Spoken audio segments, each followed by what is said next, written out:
Day 25. Monday. Monday the 13th. Why that isn't worse than Friday the 13th, I don't know. Day 25.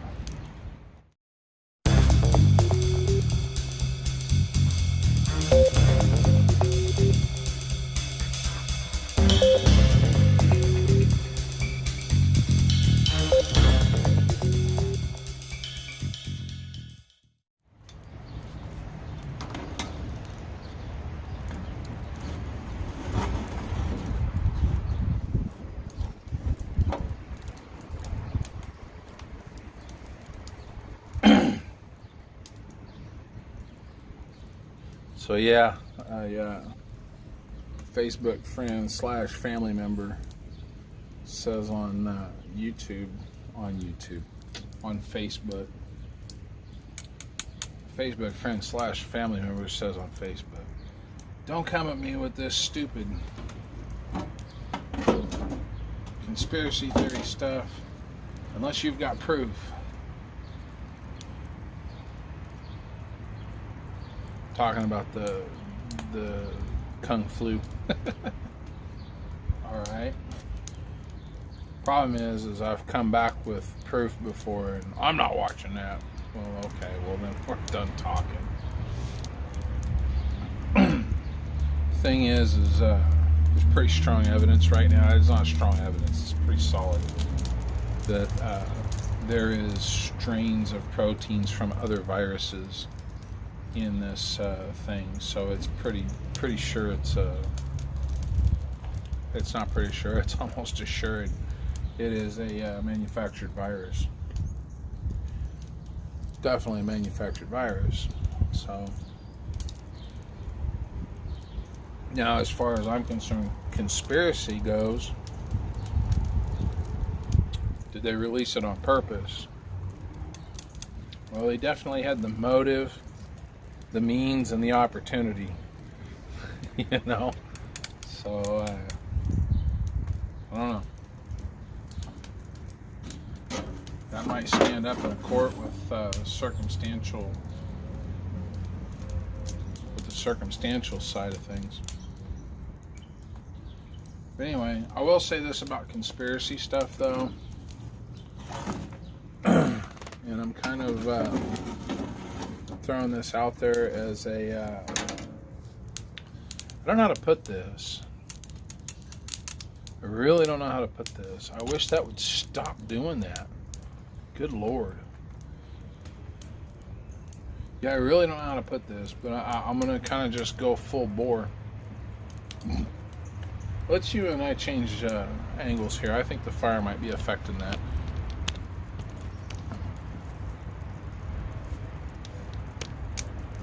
That's a little bit better.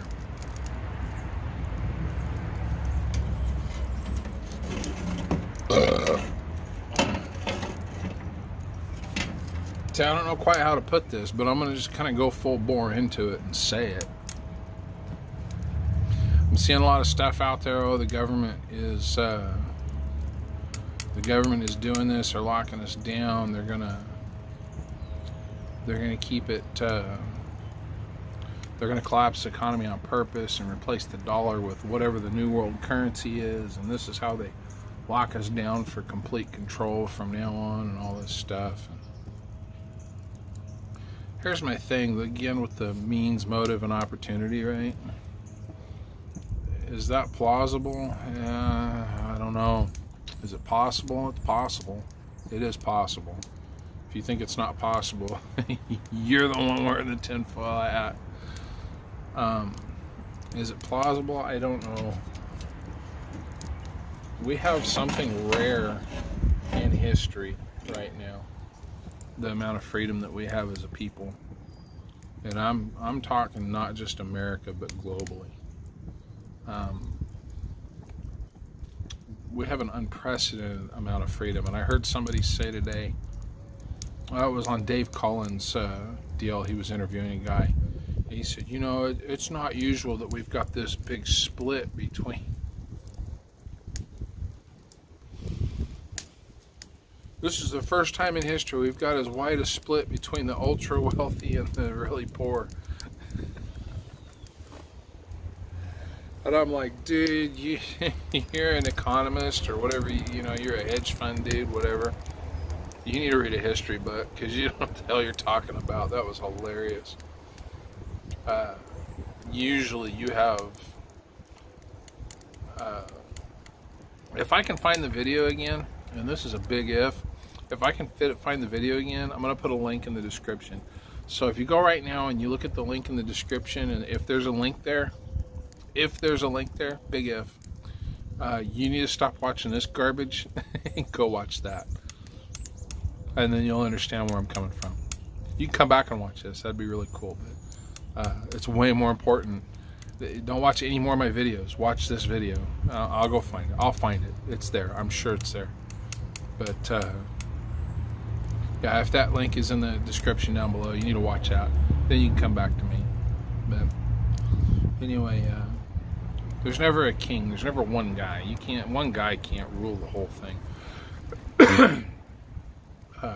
What you have is an oligarchy. You almost always have an oligarchy. It's the usual. It's the default setting. You know, it's just the way things are. Historically, if you read a history book, that's just kind of the way things are. There might be a king, but he's got a group of people, you know, and he's usually kind of a front man, and he might be a really strong front man.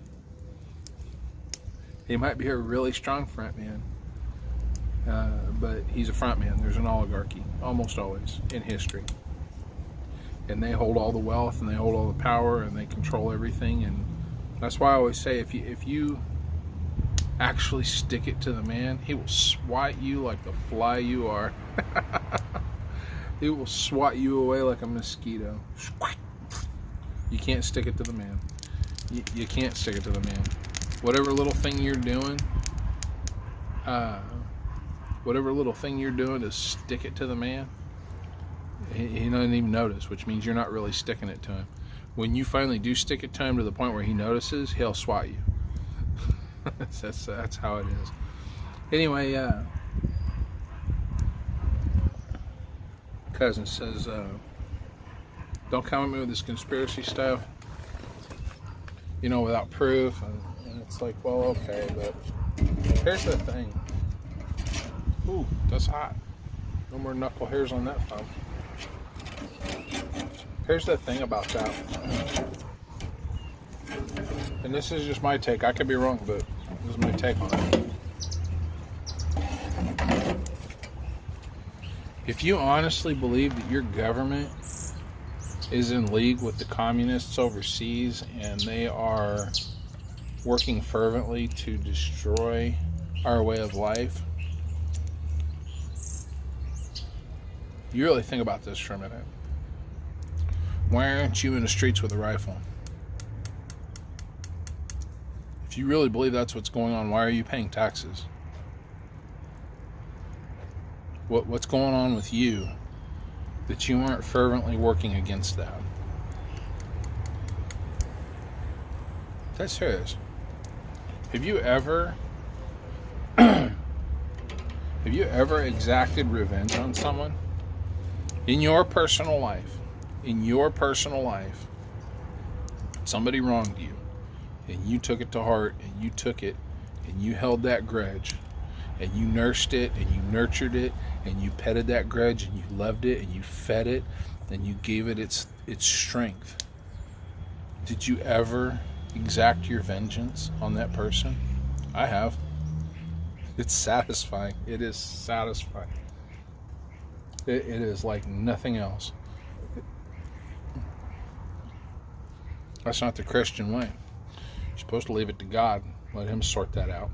And most times I do, but there's been a couple of occasions.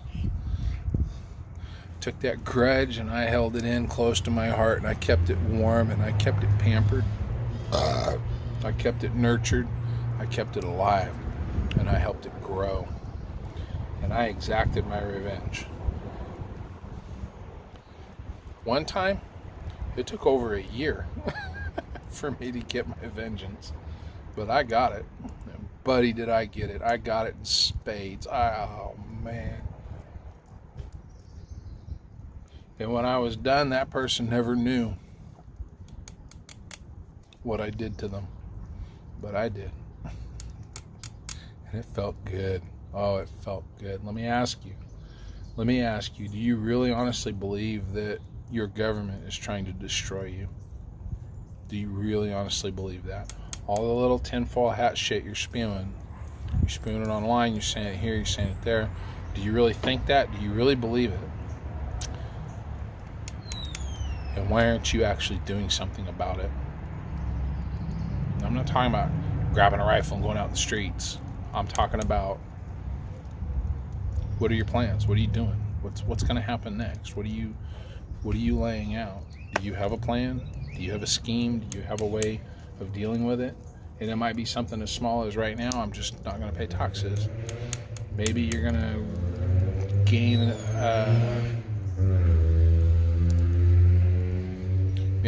Social Security early somehow and suck off the system and help destroy it by being one more leech. I don't know.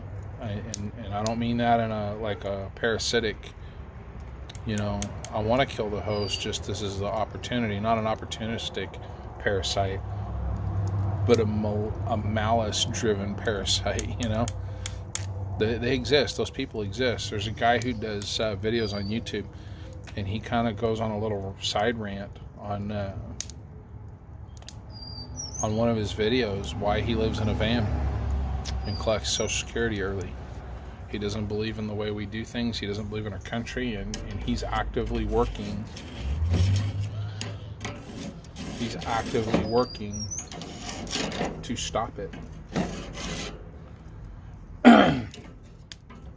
Well, he's a friggin' communist. Well, yeah, he's a communist, whatever. Or he's whatever he is. He didn't really go into a lot of detail what his motivating factors were. But he didn't think that the war in Iraq was right. He didn't think a lot of things were right. He didn't think we should be doing those things, and he refused to support them. I got a lot more respect for that guy doing something about it, following his convictions. I got a lot more respect for that guy than I got for a lot of people I know. I don't agree with him, but I kind of do. If we are in Afghanistan to secure the poppy trade so that we can continue feeding opiates to our citizens, then I definitely agree with him. What are we over there for? It's not for our benefit. It's not for our security or safety. It's not for it's not for the American people. Sorry, I gotta shift this thing around. I didn't mean to bump the deal. So anyway, my question to you is if you're gonna foist and foist these conspiracy theories online that the government's trying to destroy us and kill us and reduce our numbers, whatever the deal is, then what are you doing about it?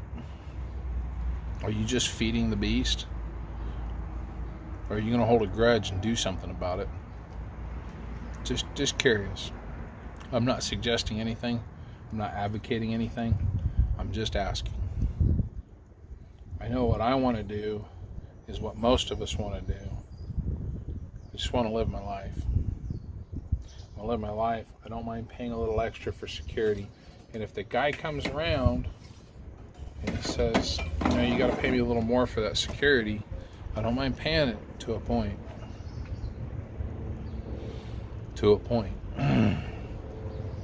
I prefer freedom. Dangerously over safe slavery, right? But do you? Do you really? Do you really?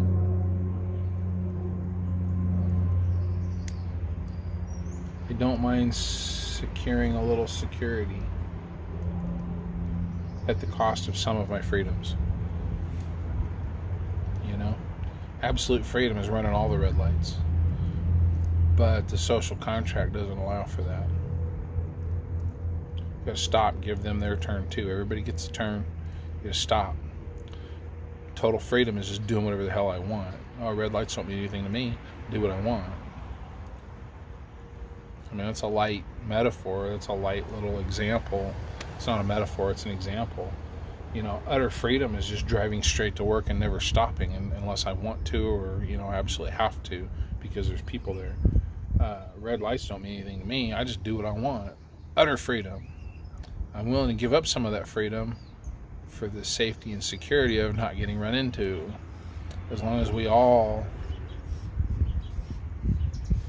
engage in that social contract and continue forfeiting a little bit of our freedoms for that safety, the roads are safe to drive. Your home doesn't get broke into. Purpose of the government is to help ensure that security, that safety. They're kind of like slacking on that. I mean, I don't really know how to put it. They're slacking on that. The police don't have an obligation to protect you. It used to say on the cars to protect and serve. The Supreme Court said that's not their duty. That's not their responsibility. Really?